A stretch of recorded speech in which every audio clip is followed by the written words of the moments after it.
বিসমিল্লাহির রহমানির রহিম। প্রিয় ছাত্রছাত্রী, আসসালামু আলাইকুম। আশা করি সবাই ভালো আছো। আমিও তোমাদের দোয়ায় আল্লাহর রহমতে ভালো আছি। আমরা আগের ক্লাসে যতটুকু পড়েছিলাম তারপর থেকে এখন শুরু করব। আমরা পড়তেছিলাম অধ্যায় 3 বল। আজকে আমরা যেটা করব সেটা হলো নিউটনের সূত্র। নিউটনের সূত্র। বিজ্ঞানী নিউটন এখানে 3টা সূত্র দিয়েছেন। এদেরকে বলা হয় বিজ্ঞানের নিউটনের গতিসূত্র। নিউটন অনেক জায়গায় অনেক সূত্র দিয়েছেন, এর মধ্যে আজকে আমরা 3টা সূত্র পড়ব। 1 নাম্বার, কোন বস্তুর উপর বল প্রয়োগ না করলে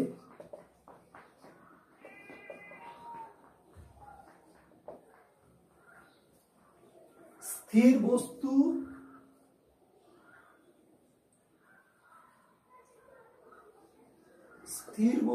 স্থির থাকে এবং গতিশীল বস্তু সমবেগে চলতে থাকে।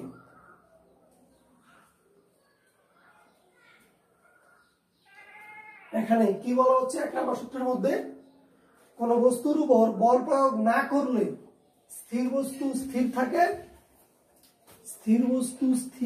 থাকে এবং গতিশীল বস্তু সমবেগে চলতে থাকে। তার মানে কি? যদি আমরা এই জায়গায় একটা বস্তু রেখে দেই, এই বস্তুটার উপরে যদি বাইরে থেকে বল প্রয়োগ করা না হয়, সারা জীবন এই বস্তু এই জায়গায় থাকবে। আবার যদি একটা বস্তু কোন একটা রাস্তা দিয়ে চলতে থাকে, তখন যদি ওই বস্তুটার উপর বল প্রয়োগ করা না হয়, তাহলে সারা জীবন ওই বস্তুটা সমবেগে চলতে থাকবে। তোমাদের প্রশ্ন হলো, স্যার কোন বস্তু তো পৃথিবীতে এরকম সারা জীবন ধরে চলে না, কেন চলে না?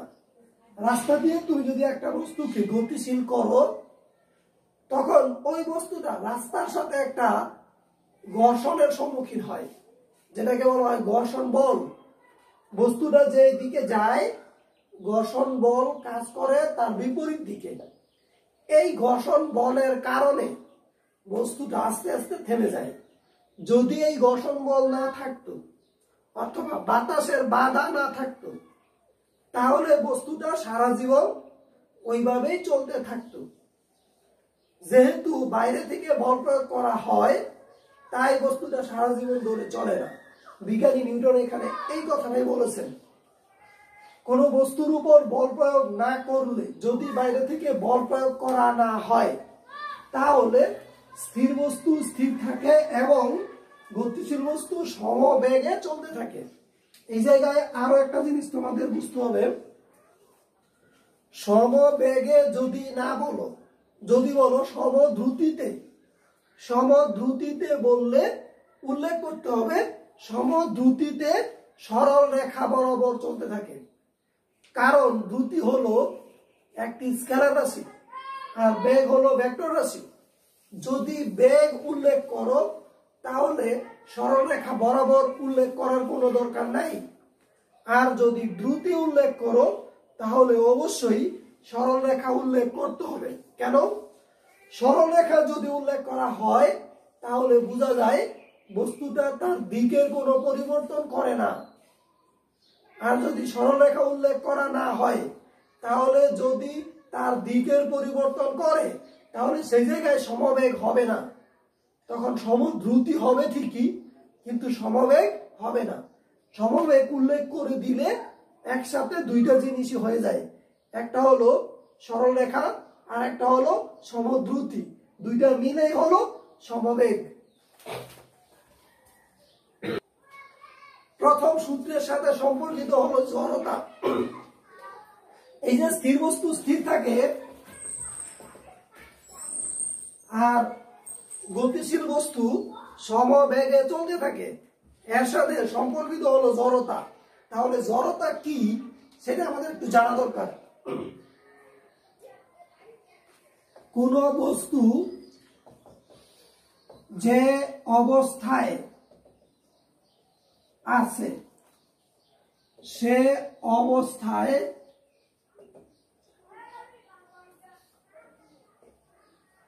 থাকতে চাওয়ার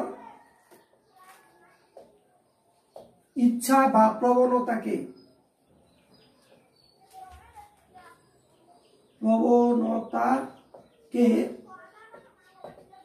জড়তা বলে। একটা বস্তু যে অবস্থায় আছে সে অবস্থায় থাকতে চায়। যেমন মনে করো আমার সামনে একটা টেবিল আছে, এই টেবিলটা এখন যে এখানে আছে সারা জীবন এখানেই থাকতে চাইবো, কখনো সে এখান থেকে সরতে চায় না। তার এখানে যে থাকতে চাওয়ার ইচ্ছা বা প্রবণতা সেটাকে বলা হয় জড়তা। আবার যদি একটা বস্তু গতিশীল থাকে আর সে সারা জীবন গতিশীলই থাকতে চায়, সে তার নিজেকে থামাতে চায় না, এইটাও এক ধরনের জড়তা। তাহলে আমরা দেখতে পাচ্ছি দুই ধরনের জড়তা আছে। জড়তা দুই প্রকার। জড়তা দুই প্রকার। এক নাম্বার হলো স্থিতি জড়তা, দুই নাম্বার হলো গতি জড়তা। আবার আরেকবার বলি, তুমি মিলিয়ে নাও। কোন বস্তু যে অবস্থায় আছে যদি সে স্থির থাকে স্থিরই থাকতে চায়, আবার যদি সে গতিশীল থাকে গতিশীলই থাকতে চায়। অর্থাৎ যে অবস্থায় আছে এখন সে অবস্থায় থাকতে চাওয়ার যে প্রবণতা বা ইচ্ছা তাকে বলা হয় জড়তা। জড়তাকে দুই ভাগে ভাগ করা হলো, এক নাম্বার স্থিতি জড়তা, দুই নাম্বার গতি জড়তা। স্থির বস্তু স্থির থাকতে চাওয়ার যে ইচ্ছা তাকে বলা হয় স্থিতি জড়তা। স্থির বস্তু স্থির থাকতে চাওয়ার যে ইচ্ছা তাকে কি বলা হয়? স্থিতি জড়তা। তাহলে গতি জড়তা কাকে বলে? গতিশীল বস্তু গতিশীল থাকতে চাওয়ার যে ইচ্ছা বা প্রবণতা তাকে বলা হবে গতি জড়তা। উদাহরণ যদি দেই, মনে করো তুমি একটা গাড়ির মধ্যে উঠলা, গাড়িটা হঠাৎ করে স্টার্ট করা হলো, স্টার্ট করে গাড়িটা সামনের দিকে চলে যাচ্ছে, তুমি একটু পিছনের দিকে হেলে পড়বা। কেন হেলে পড়বা? কারণটা কি? এর কারণ হলো তুমি যে জায়গায় ছিলা সেই অবস্থায় থাকতে চাও। নিচে থেকে গাড়িটা যখন সামনের দিকে চলে যাচ্ছে তখন তুমি একটু পিছনের দিকে হেলে যাও। তোমার এই জড়তাটাকে বলা হয় স্থিতি জড়তা। স্থির থাকতে চাওয়ার যে ইচ্ছা সেটাকে বলা হয় স্থিতি জড়তা। আবার মনে করো গাড়িটা চলতেছে, সামনে হঠাৎ করে একটা লোক এসে পড়লো, তোমার গাড়ির ড্রাইভার কি করলো? ব্রেক চাপলো। ব্রেক চাপার পরে তুমি সামনের দিকে পড়ে গেলা। সামনের দিকে কেন পড়ে গেলা? গাড়িটা যখন চলতেছিল তখন তুমি এবং গাড়ি দুইজনই গতিশীল। যখন সামনে লোক আসার ফলে গাড়ির ড্রাইভার ব্রেক চাপলো তখন গাড়িটা থেমে গেল, কিন্তু তুমি তো থামতে চাও না, সামনের দিকে যেতে চাও, আর এই কারণে তুমি সামনের দিকে হেলে পড়ো। তাহলে গতিশীল অবস্থায় ব্রেক চাপার ফলে তুমি যে সামনের দিকে হেলে পড়েছো, এই ঘটনাটা ঘটেছে গতি জড়তার কারণে। কারণ তুমি যখন গতিশীল হলা তখন গতিশীলই থাকতে চাও। গতিশীল থাকতে চাওয়ার যে ইচ্ছা সেটাই হচ্ছে গতি জড়তা। আমি এখানে একটা সহজ উদাহরণ দিচ্ছি, তোমরা দেখতে পাবা। এই জায়গায়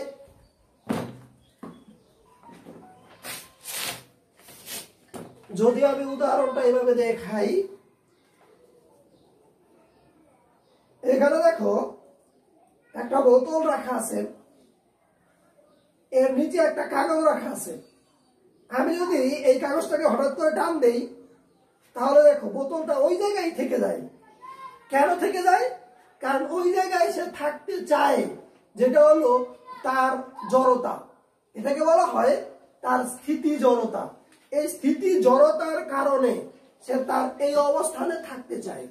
আবার যদি তুমি এটাকে গতিশীল করতে হঠাৎ করে যদি নিচেরটাকে থামিয়ে দাও তাহলে এই বোতলটা আবার সামনের দিকে ছিটকে পড়ে যাবে। কেন পড়ে যাবে?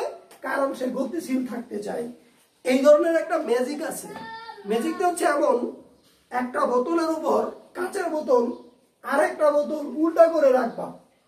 উল্টা করে রেখে মাঝে একটা টাকা রেখে দিবা, 10 টাকার নোট।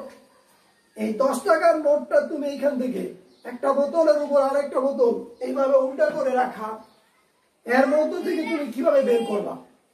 তুমি যদি এটাকে এইভাবে ধরে মাঝে হঠাৎ করে একটা টোকা মারো, তাহলে এই টাকাটা বের হয়ে যাবে। বোতল দুইটা এই অবস্থানেই থাকবে। এই ঘটনাটা কেন করে?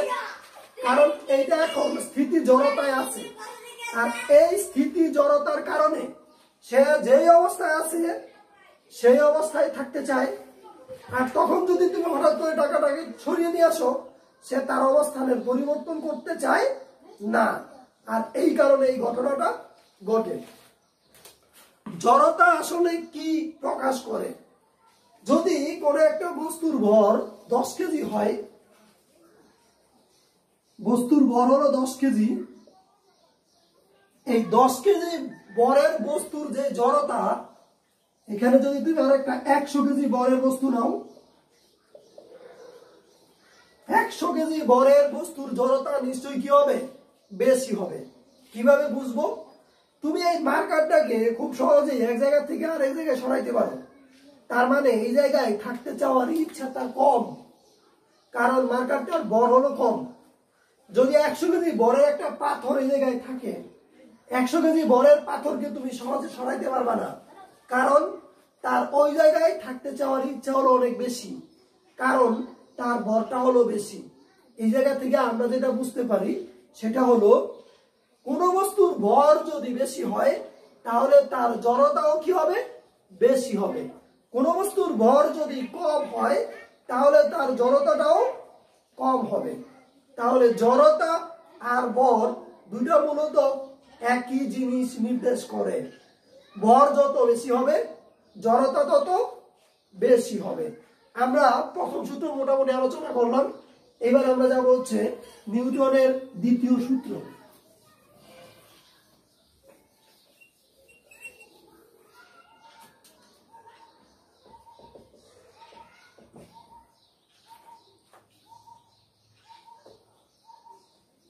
কোন বস্তুর ভরবেগের পরিবর্তনের হার বস্তুর উপর প্রযুক্ত বলের সমানুপাতিক।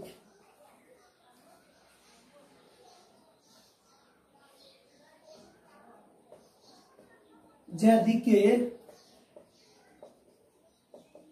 বল প্রয়োগ করা হয়, ভরবেগের পরিবর্তন সেদিকে ঘটে। কোন বস্তুর ভরবেগের পরিবর্তনের হার বস্তুর উপর প্রযুক্ত বলের সমানুপাতিক। যেদিকে বল প্রয়োগ করা হয়, ভরবেগের পরিবর্তন সেদিকে ঘটে।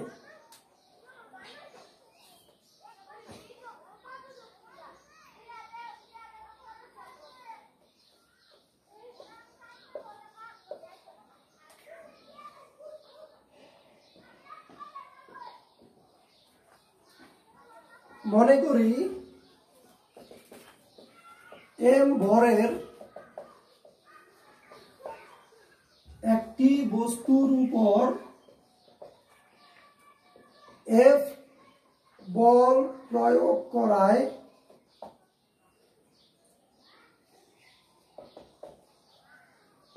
বস্তুর বেগ ইউ হতে পরিবর্তিত হয়ে ভি প্রাপ্ত হয়।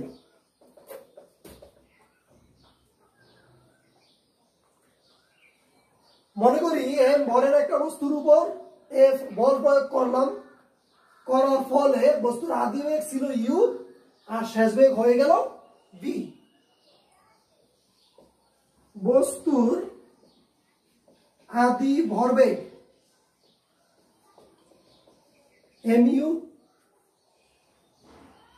বস্তুর শেষ ভরবেগ সমান হচ্ছে এমভি। ভরবেগের পরিবর্তন সমান হচ্ছে এমভি মাইনাস এমইউ। একটু বুঝিয়ে নেই, তারপরে আবার লিখতেছি। আমি এখানে একটা বস্তু নিলাম যার ভর হলো এম, এই বস্তুটার বেগ হলো এখন ইউ। এই অবস্থায় আমি বস্তুর উপরে এফ বল প্রয়োগ করলাম।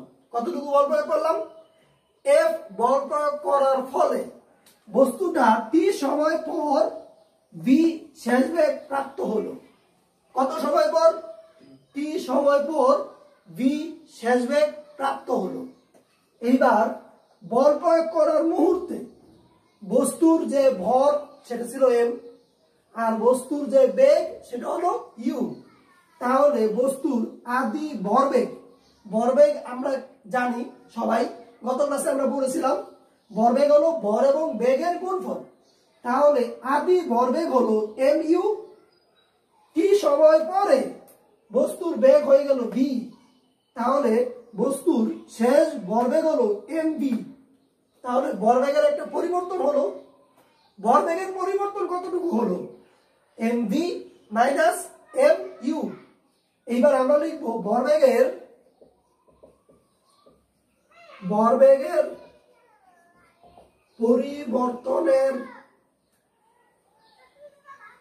পরিবর্তনের হার সমান হলো m V minus M u by টি।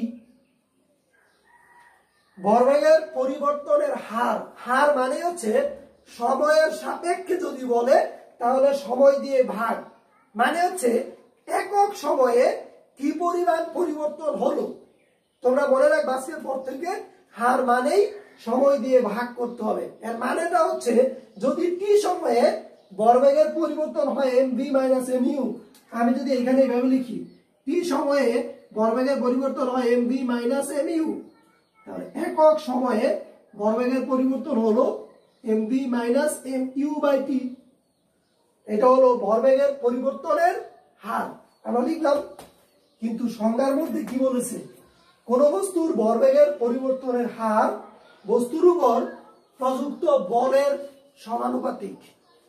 বস্তুর উপর প্রযুক্ত বলের সমানুপাতিক মানে কি? এখন mv minus mu divided by t equal সমানুপাতিক f। এই যে দেখো, কোন বস্তুর ভরবেগের পরিবর্তনের হার, এই যে ভরবেগের পরিবর্তনের হার হলো এটা। ভরবেগের পরিবর্তনের হার কার সমানুপাতিক? বস্তুর উপরে যে বল দেওয়া হয়, এখানে কি পরিমাণ বল দেওয়া হলো? f। এই বলের সমানুপাতিক। কারো কোনো সমস্যা নাই? এইবার বাম পাশ থেকে m যদি আমি কমন নেই, v মাইনাস ইউ বাই টি সমানুপাতিক f। আমাকে বলো v minus U by t এটা সমান তোমরা কি জানো? তোমরা জানো হচ্ছে a। তাহলে এম এ ইকুয়াল টু আমরা লিখতে পারি কে এফ। কিভাবে? সমানুপাতিক চিহ্ন যখন উঠিয়ে দেওয়া হয় তখন একটা সমানুপাতিক ধ্রুবক আসে। সমানুপাতিক চিহ্ন উঠিয়ে দিলে কি আসে? সমানুপাতিক ধ্রুবক। এই জায়গায় যদি আমরা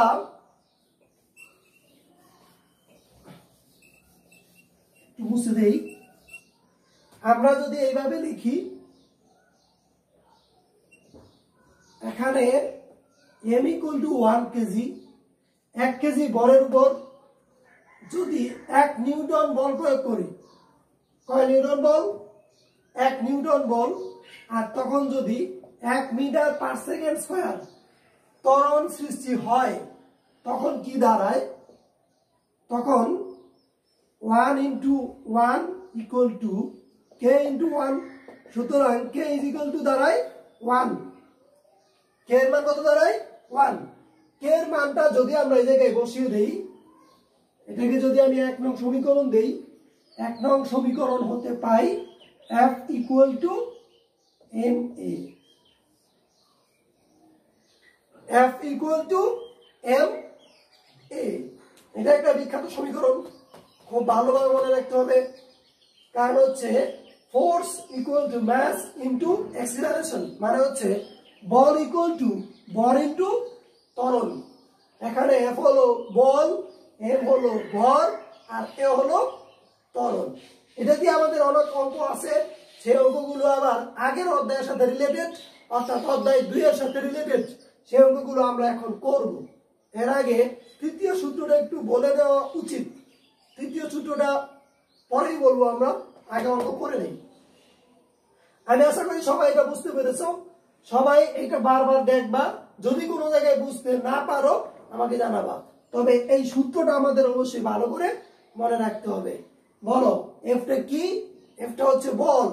এমটা কি? এমটা হলো ভর, আর এটা হলো ত্বরণ। এটা দিয়ে ছোট দুই একটা অঙ্ক করি।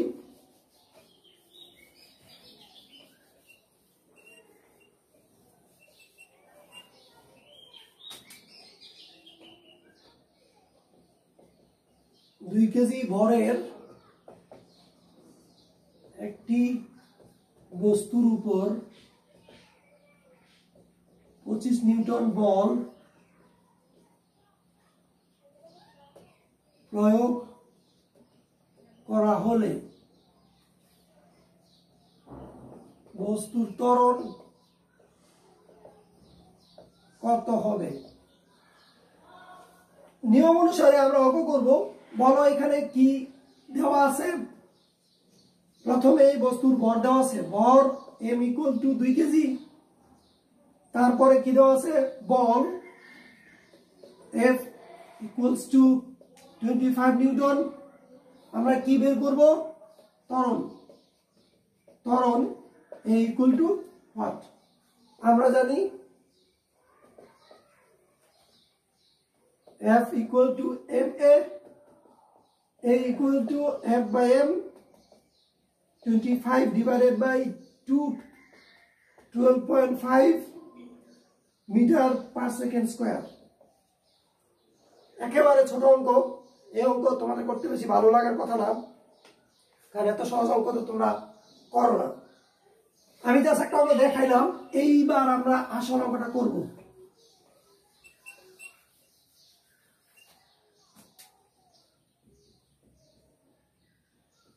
দুই কেজি ভরের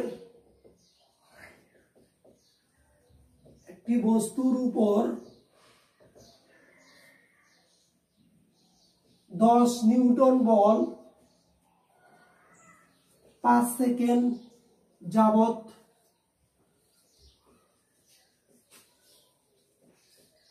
প্রয়োগ করে একটি, এখানে হবে স্থির বস্তুর উপর 2 কেজি ভরের একটি স্থির বস্তুর উপর 10 নিউটন বল 5 সেকেন্ড যাবত প্রয়োগ করে বলের ক্রিয়া বন্ধ করে দেওয়া হলো। বলের ক্রিয়া বন্ধ করে দেওয়া হলো। তারপর বস্তুটি 3 সেকেন্ড চলার পর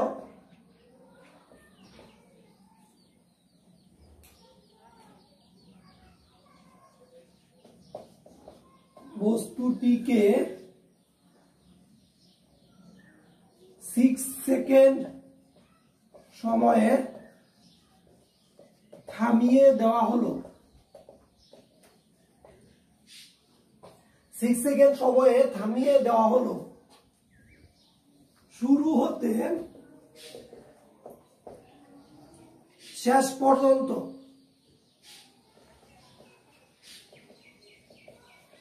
বস্তুর মোট অতিক্রান্ত দূরত্ব নির্ণয় করো। শুরু হতে আমরা এই ধরনের অঙ্ক আগে একটা চিত্রের মাধ্যমে উপস্থাপন করব, তারপরে এটা সমাধান করব, তাহলে আমাদের জন্য সহজ হবে। 2 কেজি ভরের একটি স্থির বস্তুর উপর 10 নিউটন বল 5 সেকেন্ড যাবত প্রয়োগ করে বলের ক্রিয়া বন্ধ করে দেওয়া হলো। তাহলে আমি আগে একটা বস্তু নেই এই জায়গায়, এটা হলো 2 কেজি, 2 কেজি ভরের বস্তু, এইটার উপরে আমি বল প্রয়োগ করব। বল প্রয়োগ করলাম, কতক্ষণ ধরে বল প্রয়োগ করব? 5 সেকেন্ড। তাহলে যতক্ষণ বল প্রয়োগ করব, এটা হলো 5 সেকেন্ড। মনে রাখতে হবে, যতক্ষণ বল প্রয়োগ করা হবে ততক্ষণ তার ত্বরণ থাকবে। যদি বল প্রয়োগ করা না হয় তাহলে তার ত্বরণ থাকবে না। এটা হলো দ্বিতীয় সূত্র থেকে কিভাবে প্রথম সূত্রে যাওয়া যায় সেই প্রমাণটা আমি দেখাবো আজকে ইনশাল্লাহ। তাহলে মনে রাখবা, একটা বস্তুর উপর বল প্রয়োগ করলে ত্বরণ থাকবে, আর বল প্রয়োগ না করলে ত্বরণ থাকবে না। কেন? আমরা জানি F = ma। যদি বল থাকে তাহলে A = F/m, তার ত্বরণও থাকবে। যদি বলের পরিমাণ শূন্য হয় তাহলে ত্বরণের পরিমাণ কি হবে? শূন্য। এখান থেকে আমরা বুঝতে পারি কোন বস্তুর উপর বল প্রয়োগ না করলে তার ত্বরণ থাকে না। যদি বল প্রয়োগ করা হয় তার ত্বরণ থাকে। কতক্ষণ? যতক্ষণ তার উপরে বল প্রয়োগ করা হবে। তাহলে কয় সেকেন্ড বল প্রয়োগ করা হবে? 5 সেকেন্ড। তাহলে 5 সেকেন্ড তার উপর ত্বরণ থাকবে। এরপরে বলের ক্রিয়া বন্ধ করে দেওয়া হলো। এখানে যাওয়ার পরে বলের ক্রিয়া বন্ধ করে দিলাম। তাহলে কি করবে? তারপর বস্তুটি 3 সেকেন্ড চলবে। কয় সেকেন্ড? 3 সেকেন্ড চলবে। এখানে 3 সেকেন্ড। এই 3 সেকেন্ড চলবে, তার কোনো ত্বরণ থাকবে না। তাহলে ত্বরণ যদি শূন্য হয় তার মানে কি? যে সমবেগে চলবে। কি বেগে চলবে? সমবেগে চলবে। এই জায়গায় কি বেগে চলবে? সমবেগে চলবে। তারপরে চলার পর বস্তুটিকে 6 সেকেন্ড সময়ে থামিয়ে দেওয়া হলো। এখান থেকে 6 সেকেন্ড সময়ের মধ্যে 6 সেকেন্ড এই জায়গায় গিয়ে শেষ বেগ হয়ে গেল 0। কয় সেকেন্ড সময়ে থামিয়ে দেওয়া হলো? 6 সেকেন্ড সময়ে থামিয়ে দেওয়া হলো। আমাদের কি করতে হবে? আমাদের শুরু থেকে এই পর্যন্ত কত দূরত্ব অতিক্রম করলো সেই দূরত্বটা বের করতে হবে। আমি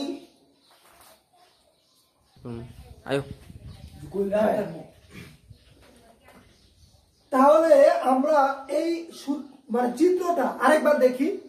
চিত্রটাই মেন। 2 কেজি ভরের বস্তুর উপর 10 নিউটন বল প্রয়োগ করবো 5 সেকেন্ড। এই 5 সেকেন্ড তার ত্বরণ থাকবে। এরপরে চলতে থাকবে কয় সেকেন্ড? তারপর বস্তুটি চলবে 3 সেকেন্ড। এই 3 সেকেন্ড তার উপরে কোনো বল প্রয়োগ করা হলো না। তাহলে 3 সেকেন্ড যাবে সমবেগে। এখানে ত্বরণ থাকবে, এদিকে হবে সমবেগ। এরপরে যেটা হবে, বস্তুটিকে 6 সেকেন্ড সময়ে থামিয়ে দেওয়া হলো। এই 6 সেকেন্ড সময়ে যদি থামিয়ে দেওয়া হয় তখন তার থাকবে মন্দন। তার কি থাকবে? মন্দন। তাহলে এই জায়গায় হবে মন্দন, কারণ তার বেগ এখান থেকে আস্তে আস্তে কমতে কমতে কত হবে? 0 হবে। তাহলে আমরা প্রথম ধাপে ধাপে অঙ্কগুলো করব। প্রথম ক্ষেত্রে বলো কি কি দেওয়া আছে?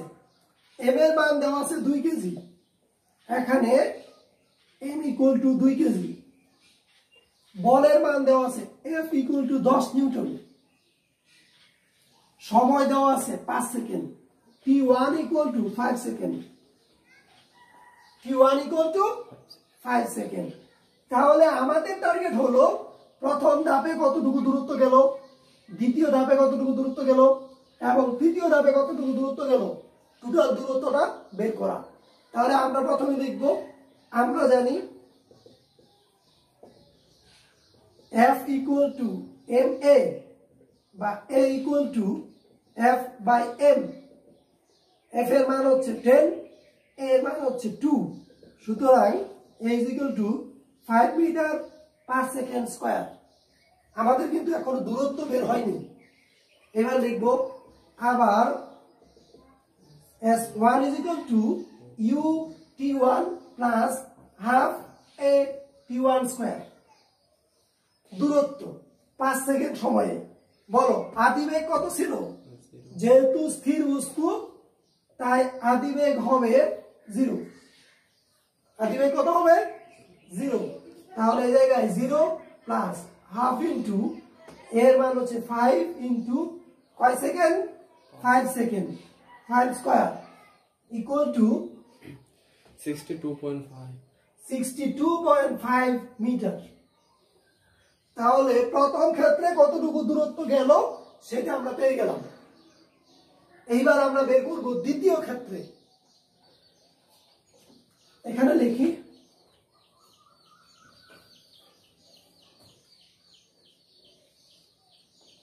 দ্বিতীয় ক্ষেত্রে, খেয়াল করো দ্বিতীয় ক্ষেত্রে আমরা দেখতে পাচ্ছি সমবেগে চলবে, কিন্তু কত বেগে চলবে সেটা তো আমাদের জানা লাগবে।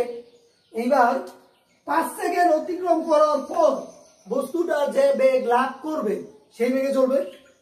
5 সেকেন্ড অতিক্রম করার পর বস্তুটার বেগ কত সেটা আমাদের কি করতে হবে? এখন বের করতে হবে। কিভাবে লিখব? দ্বিতীয় ক্ষেত্রে আমরা জানি v equal to u plus a t1। বলো এখান থেকে এখানে যাওয়ার সময় ত্বরণ ছিল a 5 metre per second square, আর এখান থেকে এখানে যেতে সময় লাগছে কত? 5। তাহলে আদিবেগ হলো 0, 5 into 5 equal to 25 metre per second. তাহলে এ অবস্থান থেকে বি অবস্থানে যাওয়ার পর তার বেগ হলো 25 মিটার পার সেকেন্ড। বি থেকে সি পর্যন্ত সে যাবে এই 25 মিটার পার সেকেন্ড বেগে। তাহলে আমরা লিখব আবার S2 equal to v t2। এখানে v এর মান আমরা পাইলাম। বলো এখানে t এর মানটা কত?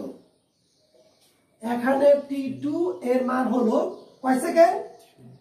3 সেকেন্ড। তাহলে 25 ইনটু 3 75 মিটার। তাহলে দুইটা দূরত্ব আমরা পেয়ে গেলাম। এইবার হলো 3 নাম্বার অর্থাৎ তৃতীয় ক্ষেত্রে। এই অংশটা মুছে দেই।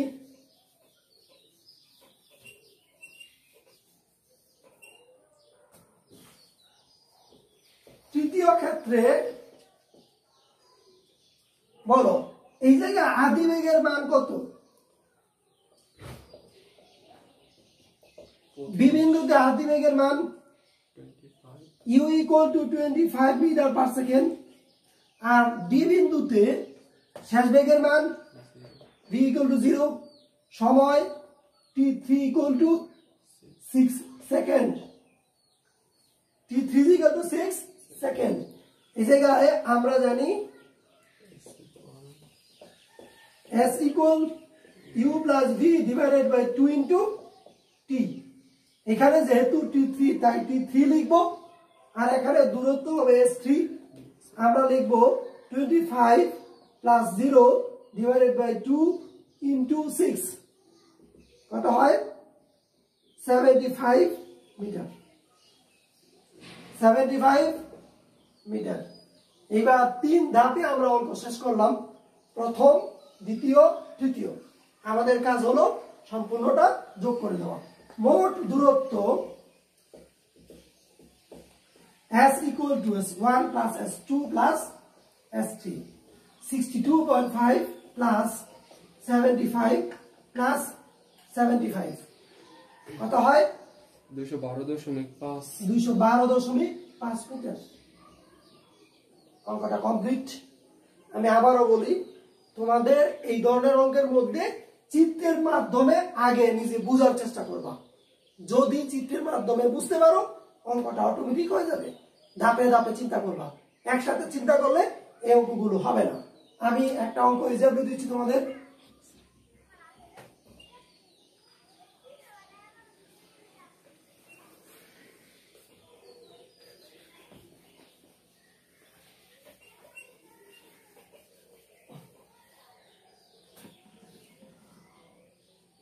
चार केजी भर 24 নিউটন 10 সেকেন্ড 5 সেকেন্ড 8 সেকেন্ড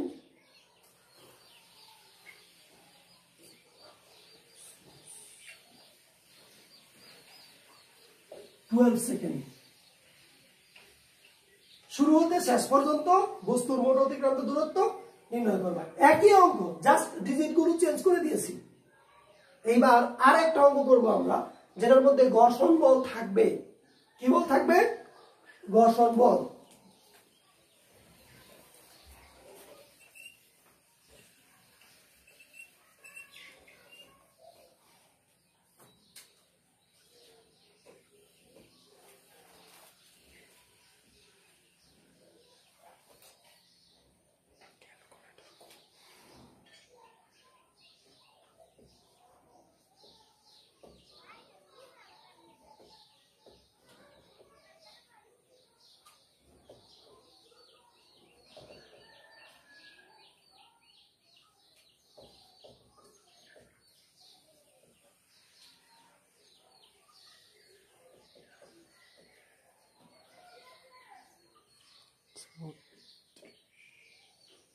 বস্তু ও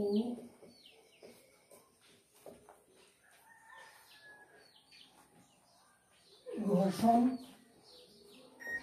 বল 2 নিউটন। বস্তুর উপর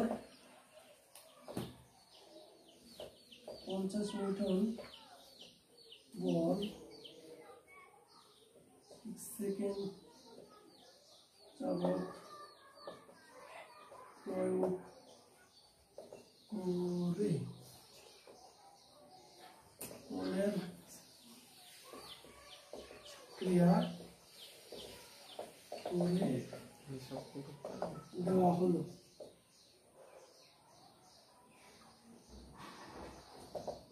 তারপর বস্তুটি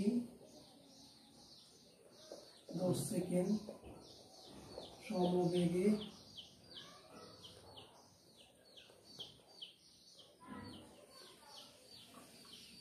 তারপর বস্তুটি 10 সেকেন্ড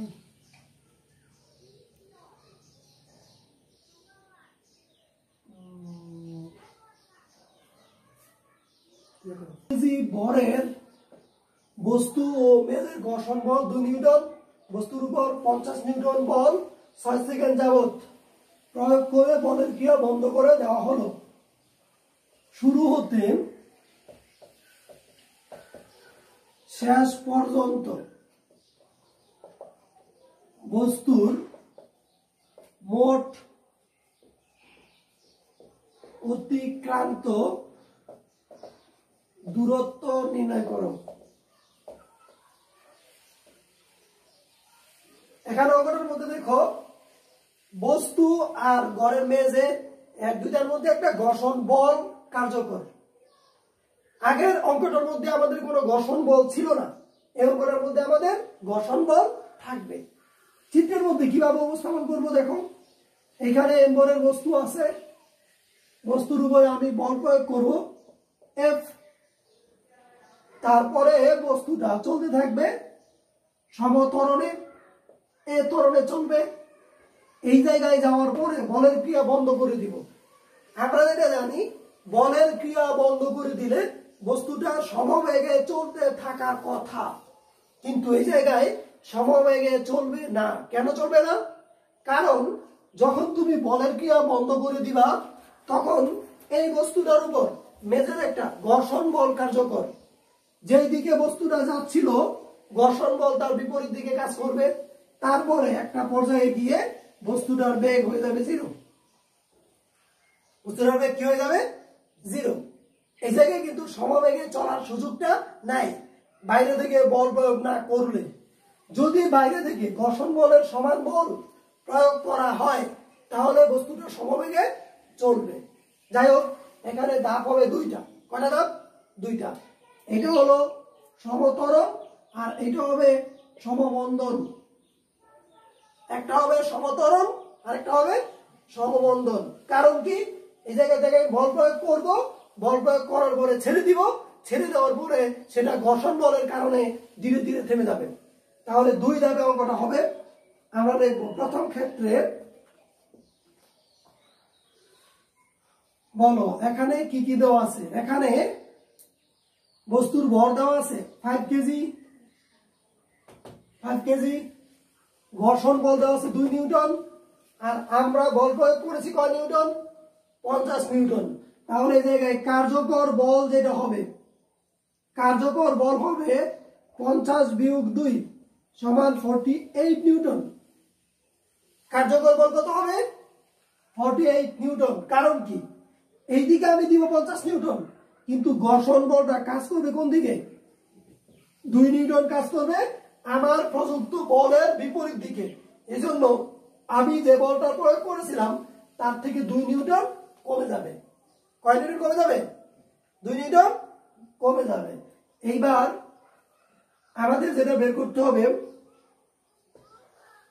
আমরা জানি এখানে আরেকটু দেওয়া আছে সময়ের মান 6 সেকেন্ড। সময়ের মান কয় সেকেন্ড? 6 সেকেন্ড। তাহলে আমরা জানি F ইকুয়াল টু ma, এই জায়গায় A is equal to F by m। F এর মান কত? 48, m এর মান 5, কত হয়? 9.6 মিটার পার সেকেন্ড স্কয়ার। এর মান 48 কে 5 দিয়ে ভাগ করো, 9.6 মিটার পার সেকেন্ড স্কয়ার হলো ত্বরণ। এইবার এই ত্বরণে চলবে কয় সেকেন্ড? কয় সেকেন্ড চলবে? 6 সেকেন্ড। দেখি আমাদের পরের অংশটা লিখি আবার। S1 equal to ut plus half at square।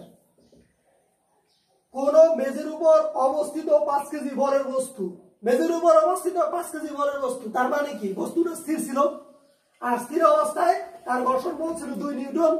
আর যেহেতু স্থির ছিল তাহলে আদি বেগ হবে কত? 0। এই জায়গায় আমি বসিয়ে দিব 0, হাফ ইন্টু 9.6 ইন্টু 6 স্কয়ার। কত হয়? 172.8। 172.8 মিটার। এটা হলো S1। প্রথম অংশটার কাজ আমাদের শেষ। এইবার যাব দ্বিতীয় অংশে।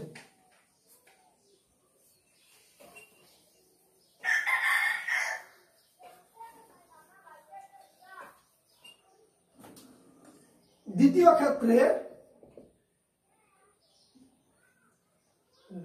ক্ষেত্রে আমরা যেটা লিখবো, এখানে m এর মান ঠিক আছে, বলের মান F prime is equal two 2 Newton.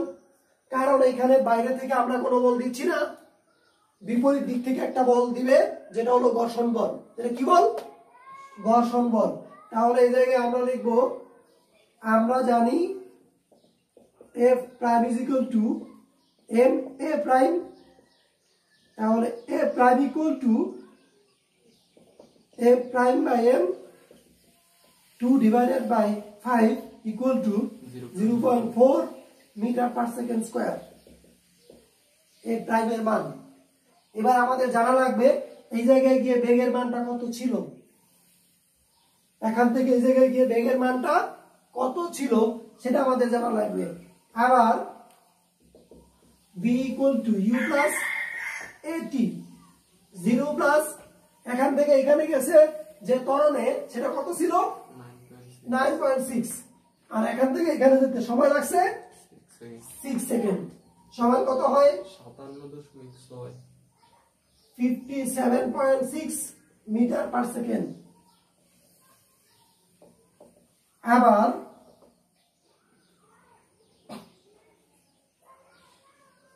v square equal to u square plus u square minus 2s, এই জায়গায় হবে s2।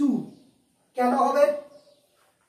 কারণ দ্বিতীয় অংশের যে দূরত্বটা সেটা হবে s2, আর এই জায়গায় ত্বরণ হবে, যেটা আমরা বের করেছি ত্বরণ, এটা হবে মূলত মন্দন। আর মন্দনের ক্ষেত্রে যে সূত্রটা আমরা এটা দেখতে পারি। আবার যদি কেউ এই জায়গায় প্লাস দেয় তাহলে এর মান কি বসাইতে হবে? ঋণাত্মক বসাতে হবে। এর মান কত বসাইতে হবে? ঋণাত্মক। যদি তোমাদের প্যাচ লাগে তাহলে তোমরা কি করবা? এই জায়গায় বসাবা -2, কারণ বিপরীত দিকে। তাহলে এখানে মাইনাস দিলে এখানে হয়ে যাবে মাইনাস, আর এই জায়গায় হয়ে যাবে প্লাস। এখানে আমি নতুন করে লিখে দিচ্ছি এই জায়গায় মানগুলো কি। এখানে আদিবেগ প্রথম ক্ষেত্রে যেটা শেষ বেগ ছিল, দ্বিতীয় ক্ষেত্রে সেটাই হবে কি? আদিবেগ। প্রথম ক্ষেত্রে যেটা শেষ বেগ ছিল, দ্বিতীয় ক্ষেত্রে সেটা হয়ে যাবে আদিবেগ। তাহলে আমরা এটাকে প্রাইম দিয়ে প্রকাশ করি, এটাকে প্রাইম দিয়ে প্রকাশ করি। u prime is equal to 57.6 metre per second. আর এই জায়গায় a prime is equal to -0.4 metre per second square. শেষ বেগের মান v prime is equal to 0। এই জায়গায় v প্রাইম এর মান কত আসবে? 0। এই মানগুলো আমরা এখন বসিয়ে দিব। তাহলে যেটা হয় 0 equal to 57.6 whole square plus -0.4 s2। তাহলে এখানে হয় 0.4 s2 equal to 57.6 whole square.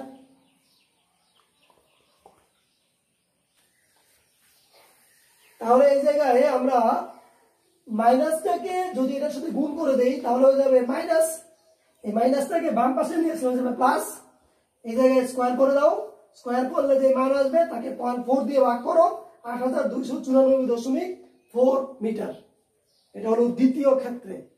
তাহলে দ্বিতীয় ক্ষেত্রে আর প্রথম ক্ষেত্রে আলাদা আলাদা মানগুলো আমরা পেয়ে গেলাম। এখন দুইটা মান আমরা যোগ করে দেব। প্রথম ক্ষেত্রে ছিল আমাদের 172.8, আর এখানে হলো 8294.4। মোট মান যেটা আসলো 8467.2 মিটার। তাহলে দুইটা নিয়মের অঙ্ক আমরা আজকে দেখলাম। এই দুইটা নিয়মের অঙ্ক বাসায় তোমাদের প্র্যাকটিস করতে হবে। এটার জন্য আমি আরেকটা এক্সাম্পল দিই তোমাদের।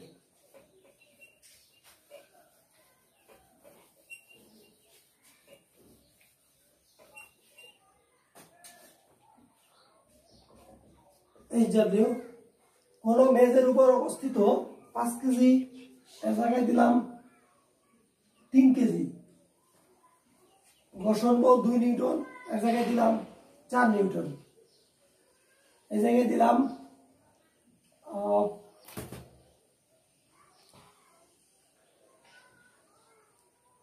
31 নিউটন। 6 সেকেন্ড যাবত 8 সেকেন্ড। বাকি অংশটা ঠিক থাকবে। এরপর থেকে তোমরা বাকি অঙ্কটা করে নেবা। আর আশা করি দুইটা নিয়ম তোমরা বুঝতে পেরেছো। তারপরে আরো বিভিন্ন ধরনের অঙ্ক এখান থেকে আছে, সেগুলো আমরা পরবর্তীতে দেখব। আজকে আমরা আরেকটা জিনিস দেখবো, সেটা হচ্ছে নিউটনের দ্বিতীয় সূত্র থেকে কিভাবে প্রথম সূত্র প্রমাণ করা যায়। সবাই দেখো, নিউটনের দ্বিতীয় সূত্র হতে প্রথম সূত্রের প্রমাণ। দ্বিতীয় সূত্র হতে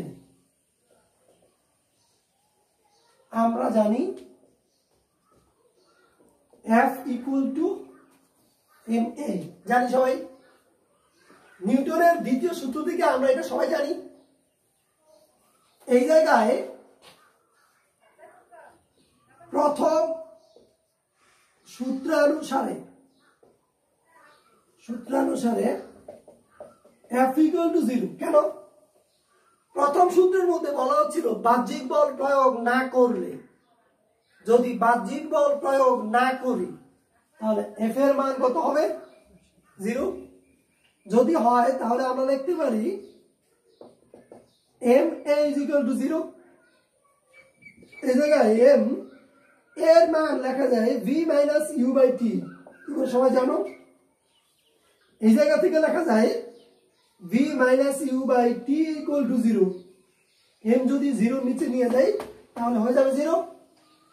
এই জায়গায় V minus U equal to লেখা যায় 0, টি এর সাথে 0 গুণ করলে গিয়ে যাবে 0। সুতরাং ভি ইকুয়াল টু ইউ, অর্থাৎ শেষ বেগ সমান আদি বেগ। শেষ বেগ সমান যদি আদি বেগ হয় তাহলে চিন্তা করো, শেষ বেগ যদি 0 হয় আদি বেগও 0, তার মানে কি আগেও স্থির ছিল পরেও স্থির, আগেও স্থির ছিল পরেও স্থির। এইবার যদি একটা বস্তু 2 মিটার পার সেকেন্ড বেগে চলে, মনে করো আদি বেগ হলো 2 মিটার পার সেকেন্ড, তাহলে শেষ বেগ কত হবে? 2 মিটার পার সেকেন্ড। নিউটনের প্রথম সূত্রের মধ্যে এইটাই বলা হচ্ছিল, যদি আগে একটা বেগ থাকে 2 মিটার পার সেকেন্ড, পরেও বেগ হবে 2 মিটার পার সেকেন্ড, তার মানে সমবেগে চলে। অর্থাৎ প্রথম সূত্রের মধ্যে বলা হয়েছিল এরকম, কোন বস্তুর উপর বাইরে থেকে বল প্রয়োগ না করলে আদি বেগ যা থাকবে শেষ বেগও তাই হবে, আদি বেগ যা থাকবে শেষ বেগও কি হবে তাই হবে। অর্থাৎ আগে যদি স্থির থাকে, অর্থাৎ আদি বেগ যদি 0 হয় শেষ বেগও কি হবে 0 হবে। তার মানে আগে স্থির থাকলে পরেও স্থির, আগে 2 মিটার পার সেকেন্ড বেগে গতিশীল থাকলে পরেও 2 মিটার পার সেকেন্ড বেগে গতিশীল, তার মানে সমবেগে চলবে। দ্বিতীয় সূত্রের মধ্যে বলা হচ্ছিল এটা F = ma, আমরা দ্বিতীয় সূত্র থেকে প্রতিপাদন করলাম V = u, অর্থাৎ স্থির বস্তু স্থির থাকবে, গতিশীল বস্তু সমবেগে চলতে থাকবে। এটা হলো নিউটনের প্রথম সূত্র। 2 নম্বরের জন্য তোমাদের এটা আসতে পারে, অবশ্যই জেনে রাখবা। আজকে এই পর্যন্ত শেষ করলাম, পরের দিনের পর থেকে আমরা ইনশাআল্লাহ শুরু করব। সবাই সুস্থ থাকো, ভালো থাকো, আল্লাহ হাফেজ।